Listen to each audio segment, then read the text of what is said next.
Trends follow کرتے ہیں، head lines میں چمکتے ہیں، برانڈنگ کرتے ہیں، سوشل میڈیا پہ ایکٹیو رہتے ہیں. یہ ہیں آج کے ستارے. ایک وقت تھا جب نہ سوشل میڈیا تھا، نہ کوئی برانڈنگ کا طریقہ، لیکن ایک انسان تھا جو تب بھی برانڈ تھا. ٹرینڈز نہیں فالو کرتا تھا، بلکہ وہ تو پاکستان میں گیم شوز کا ٹرینڈ سیٹر تھا، گیم شوز کا بانی تھا. بات کرتا تو الفاظ ایسے کہ سیدھا دل میں اتر جائے، انداز ایسا کہ سننے والا اپنے اندر بہترین محب وطنی کا جذبہ فیل کرے. جی ہاں ناظرین، آج کی داستان پاکستان کے پہلے ہوسٹ، کمپیئر اور ایک بہترین ادیب طارق عزیز کی ہے. داستان شروع کرنے سے پہلے ایک چھوٹی سی ریکویسٹ، اگر چینل کو سبسکرائب نہیں کیا ہے تو کر لیجئے، اور کمنٹس میں ہمیں ضرور بتائیے کہ آپ کو اور کون سے ایسے ستارے کے بارے میں جاننا ہے جس کے بارے میں بات کی. اب چلتے ہیں کہانی کی طرف. دیکھتی آنکھوں سنتے کانوں آپ کو ہنا سمی اور طارق عزیز کا سلام پہنچے. انڈیا کا قدیم شہر جھالندھر، جو کہ اپنے پرانے وقتوں میں علم، تہذیب اور آرٹ کا گڑھ مانا جاتا تھا، اور یہیں کے ایک تعلیم یافتہ شہری میاں عبدالعزیز کے گھر 1936 میں ایک بیٹے کی پیدائش ہوئی. کون جانتا تھا کہ باپ دادا کا علم، آبائی جگہ کی خصوصیات اور تہذیب لے کر یہ بچہ بڑا ہو کر طارق عزیز بنے گا. اور جیسا کہ ایک بیٹا باپ کا آئینہ ہوتا ہے، طارق عزیز صاحب کو علم، شاعری، ادب، تہذیب، ان سب سے اپنے والد کی طرح بچپن سے ہی لگا. تقسیم ہند کے وقت طارق عزیز صرف 11 سال کے تھے، اور تب ہی وہ اپنی نانی اور والدہ کے ساتھ ساہیوال آ گئے، اور یہیں سے ان کی زندگی کا اصل آغاز. ساہیوال کی مٹی طارق عزیز کے ادب، ان کے انداز اور ان کے کام کو خوب راس آئی. اسکول کے دور سے ہی طارق عزیز بیت بازی مقابلوں میں شرکت لیتے اور ان میں شعر پڑھتے. ان کا لہجہ اور انداز ایسا ہوتا کہ سب متوجہ ہو جاتے. کالج میں پہنچنے تک طارق عزیز کا انداز ایک مختلف اور کلاسیکل شاعر جیسا ہو چکا تھا. وہ کالج میں مختلف مواقع پر بیت بازی، تقاریر، ہوسٹنگ، کمپیئرنگ اور شاعری کر کے اپنے انداز کو اور رویے کو نکھارتے چلے جا رہے. اور یہی سب کام کالج کے وقت سے ہی ان کی زندگی کا حصہ بن گئے تھے. وہ جوانی سے ہی الفاظوں کے بادشاہ بنتے چلے جاتے. کالج ساتھ چلتا رہا اور طارق عزیز کراچی اور لاہور کے مختلف پروگرامز میں بیت بازی، شاعری اور ہوسٹنگ کے لیے مدعو ہونے لگے. ان کا انداز لوگوں کو پسند آنے لگا. یہ سب کام طارق عزیز کے اندر ایک بہترین کانفیڈنس بلڈ کر رہا تھا. وہ اپنی اسکلز سے بہت سارے لوگوں کو اپنی طرف اٹریکٹ کر رہے تھے، اور یہیں سے ان کو ریڈیو پاکستان کا پلیٹ فارم ملا. جی ہاں، ریڈیو پاکستان لاہور میں طارق عزیز پریزنٹر، اناؤنسر اور رپورٹر تھے. اور ویسے بھی وہ تو تھے بھی جیک آف آل ٹریڈز. یہ کیوں کہا آگے پتہ چل ہی جائے گا. ریڈیو کی نوکری ساتھ چلتی رہی، اور پھر پاکستان میں 1960 کا دور آ گیا، ایک نئے دور کا آغاز. یہاں تصویروں کو آواز اور آوازوں کو چہرے دیے جا رہے. مگر کیسے؟ پاکستان ٹیلی ویژن نیٹ ورک کا آغاز ہو چکا تھا. جی ہاں، اور طارق عزیز پی ٹی وی کے فرسٹ میل پریزنٹر اور اناؤنسر بھی تھے. السلام علیکم. پاکستان ٹیلی ویژن سروس کی جانب سے طارق عزیز آپ سے مخاطب ہے. خواتین و حضرات، آج جمعرات ہے اور نومبر کی 26 تاریخ. آج کا یادگار دن پاکستان میں ٹیلی ویژن کے حوالے سے ایک تاریخ ساز دن ہے.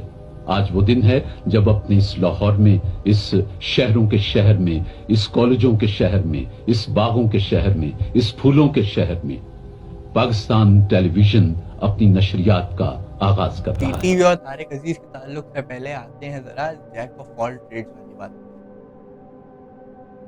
آپ میں سے بہت سارے لوگ طارق عزیز کو ان کی ہوسٹنگ، ان کی شاعری اور ان کی کمپیئرنگ کے لیے جانتے ہیں، لیکن بہت سے لوگ یہ بات نہیں جانتے کہ طارق عزیز ایکٹر بھی. جی ہاں، طارق عزیز نے پی ٹی وی میں کئی فلموں میں بھی کام کیا. ان کی پہلی فلم انسانیت تھی جو 1967 میں ریلیز. اس کے علاوہ ان کے مختلف کاموں میں سالگرہ، قسم اس وقت کی، کٹاری اور ہار گیا انسان شامل ہیں. جیسے پاکستان کے کئی ستاروں کو پی ٹی وی نے ان کے کیریئر کا آغاز دیا، طارق عزیز کو پی ٹی وی نے ان کے کیریئر کا پیک ٹائم دیا نیلام گھر کے تھرو۔ نیلام گھر، جی ہاں، یہ پاکستان کا پہلا گیم شو ہے، وہی جس کی بات میں نے ابھی شروعات میں کری، اور بہت ہی کم عرصے میں نیلام گھر پاکستان کا وہ شو بن گیا جو پورے ملک میں رونقیں بکھیرنے لگا۔ ہر شہر کے ہر گھر میں بس نیلام گھر کے شروع ہونے کا انتظار کیا جاتا تھا، اور نیلام گھر کی کامیابی میں طارق عزیز کا ہاتھ سب سے بڑا تھا۔ ان کی ہوسٹنگ ایسی کہ کوئی قاری لفظ چل کر گیا ہو، ان کا بات کرنے کا انداز ایسا کہ سب جھوم اٹھے۔ اس شو کا ہر سیگمنٹ ایک نیکسٹ لیول انٹرٹینمنٹ تھا، ایک الگ ہی رونق تھی۔ وقت گزرتا گیا، طارق عزیز اور نیلام گھر کی مقبولیت اڑان بھرتی رہی، اور اب آتے ہیں طارق عزیز کی زندگی کے ایک نئے موڑ پر۔ نیلام گھر شروع ہونے کے کچھ عرصہ پہلے ہی طارق عزیز نے اپنا ٹریک چینج کر لیا۔ وہ ٹی وی کی دنیا چھوڑ کر سیاست میں قدم رکھ دیا۔ انہوں نے ذوالفقار علی بھٹو کی پیپلز پارٹی جوائن کر لی، الیکشن بھی لڑا تھا لیکن ہار گئے، اور پھر انہوں نے نیلام گھر کی طرف اپنا منہ موڑ لیا۔ پھر 1997 میں انہوں نے پاکستان کے سابق وزیر اعظم نواز شریف کی مسلم لیگ نون جوائن کی، وہاں سے الیکشن لڑا اور پاکستان کے ایک اور سابق وزیر اعظم عمران احمد خان نیازی کو 45,000 ووٹوں کے ڈفرینس سے ہرایا۔ ٹینیور ختم ہوتے ہی انہوں نے مشرف دور میں مسلم لیگ پاف جوائن کر لی، لیکن وہاں کوئی خاص کامیابی نہ ملی، اور اس کے بعد سیاست کو ہمیشہ کے لیے خیرباد کر دیا۔ وقت چلتا رہا، طارق عزیز کے نیلام گھر کو بزم طارق عزیز بھی کر دیا گیا، اور آہستہ آہستہ پاکستانی میڈیا کا یہ چراغ بجھ گیا۔ طارق عزیز کی عمر بھی اب ڈھلنے لگی، نہ الفاظ میں روانی، نہ وہ بولنے کا جذبہ، اور پھر 17 جون 2020 آ گئی۔ اس مٹی کا سب سے محب وطن بیٹا، پاکستان کا پہلا ہوسٹ، ایک عظیم انسان طارق عزیز اپنی دنیا میں کمائی ہوئی ساری دولت اس ملک کے نام کر کے اپنے خالق کے پاس واپس چلا گیا۔ معروف ٹی وی کمپیئر طارق عزیز انتقال کر گئے ہیں۔ طارق عزیز نے کئی فلموں میں بھی اداکاری کے کہ ہم وہ سیاہ نصیب ہیں طارق کے شہر میں، کھولیں دکان کفن کی تو سب مرنا چھوڑ دیں۔ ہمارے ملک میں آئے ستاروں کی ایک بدقسمتی ضرور رہی ہے جو ان کے پیک ٹائمز پہ ہی سراہا جاتا ہے، اور جب وہ دور ختم ہو جائے تو نہ ان کی کوئی بات کرتا ہے اور نہ ان سے کوئی بات کرتا ہے، چاہے وہ طارق عزیز ہو یا پھر کوئی اور۔ لیکن ہم ان تمام لوگوں کے بارے میں بات کریں گے جن کے بارے میں اب بات نہیں ہوتی، تاکہ جین زیز کو یہ ضرور پتہ چل سکے کہ وہ کون عظیم لوگ تھے کہ جن کی بدولت آج ہمارا ملک کسی مقام پر ہے۔